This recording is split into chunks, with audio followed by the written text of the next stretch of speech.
What I did was use religious provocation. I have to provoke it into some type of outward manifestation.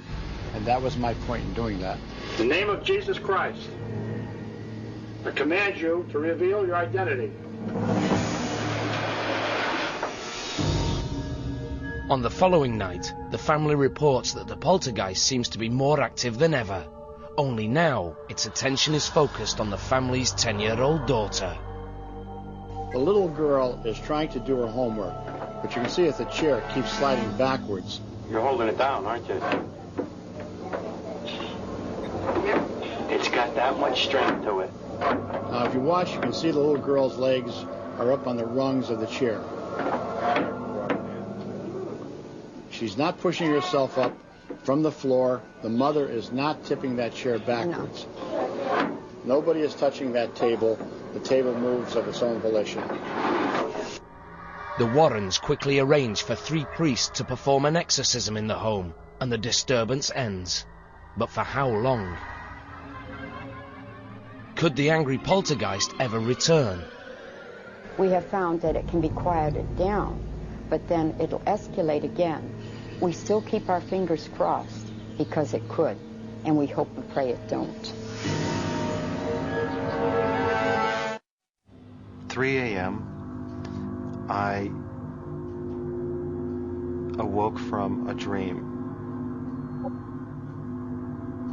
and I looked above my head, and I saw the torso of my brother floating above my head. And this presence comes in the room, and I literally get paralyzed. My body gets paralyzed, and it's as if somebody's holding me down, and I can't move, and I can't speak. He had this like beautiful white aura all around him, and I remember him just looking at me and telepathically telling me not to be afraid, that he wasn't going to hurt me. So I couldn't scream, I couldn't move, I couldn't do anything. So I closed my eyes, I opened them again, and she's still standing there, and she's just staring at me like this.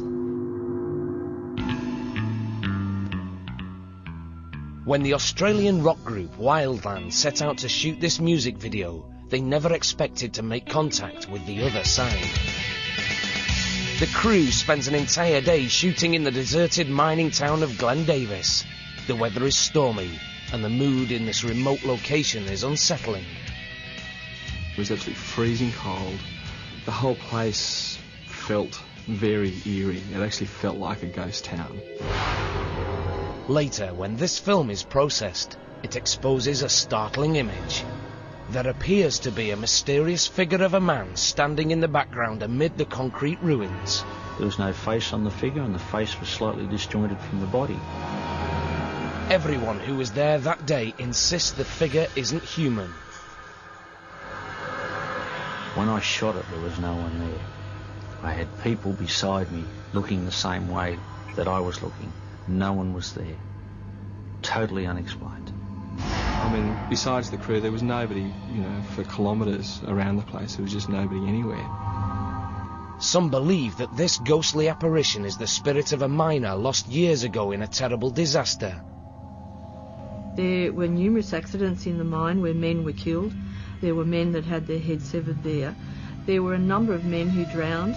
One particular body was found not far from the site of where the ghost appeared. But there is one more possible explanation. In the 1950s, young priests were schooled in this desolate place. One of them met a tragic end. The locals tell us there was a suicide which occurred at the site where the video took place. Is this mysterious figure wearing the robes of a holy man? No one will ever know for sure, but the people who were there that day think they know the answer. No doubt in my mind whatsoever that that was a ghost. That definitely was a ghost.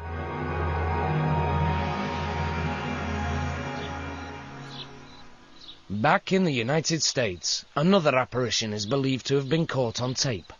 For months, the family inside this Pennsylvania home claimed to hear strange footsteps in the middle of the night. In an attempt to determine the origin of these ghostly noises, the family sets up a video camera in the hallway. This is what it captures.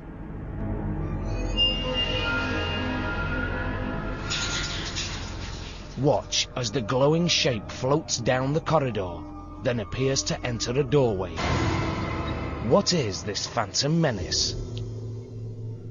Edgar Harris believes that it is the arm of his dead mother who once lived in the house. She had a tendency to get up and wander at night, so that's probably what she's doing now. She's wandering around.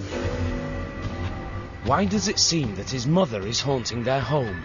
Well, Edgar thinks she's become the guardian spirit of her great-grandson who now lives there. I think she comes and watches him when he's in his cradle at night and just watches over everybody in the house. Is this really a gentle spirit from beyond? For Edgar, the videotape speaks for itself. But this mystifying footage pales in comparison to what has been captured here, in Greencastle, Indiana. This weird tale begins with these two men, Guy Winters and Terry Lambert.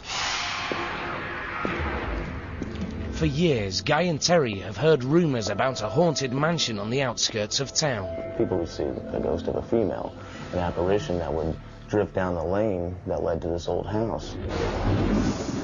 Intrigued, the men decide to investigate the deserted house with their own cameras. This is the actual videotape from that unforgettable night. Storm was going, lightning crashing. Lightning like I've never seen. It was like dripping plastic out of the sky. Really strange. And in the clump of trees there was this big two-story old brick mansion, abandoned, kind of dilapidated looking.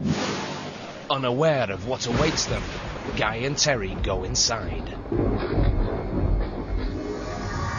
Everything throwing shadows through the house, so it was pretty eerie. And basically, we took a series of pictures all through the house, the upstairs, downstairs, stairwells.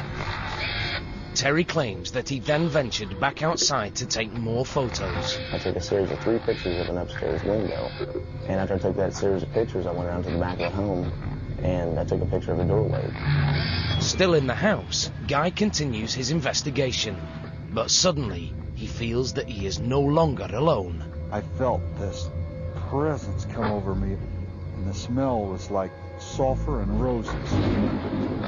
Real strong smell. You hear that? Heartbeat? Bump, bump, bump, bump. And this heartbeat was in my head, but it wasn't my own heartbeat. I really felt like I was dying. This feeling of anxiety was just overwhelming. And I was afraid I wasn't going to make it out of there. Guy and Terry run from the house, afraid to stop until they reach the safety of their van. But this ghost story is far from over. When Terry develops the film from his still camera, he's shocked by what he sees. 3 consecutive pictures of what appears to be a woman glowing in a pink light, floating in the second-story window. Another pink shape is captured at the back door. Pretty much, it blew me away, I have to say. I've never seen anything like that on film. Could this be the ghost of Greencastle, or merely a photographic abnormality? To find out, Guy and Terry showed the pictures to their friend, photo expert Mick Orman. What is in the picture came from the negatives.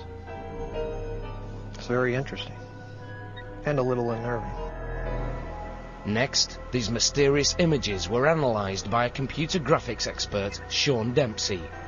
It's during Sean's high-tech examination that the photograph reveals another startling secret. And then I tried something called bas relief, which basically takes the light and dark parts of the picture and emphasizes them. And I got the creepiest thing from this one photo.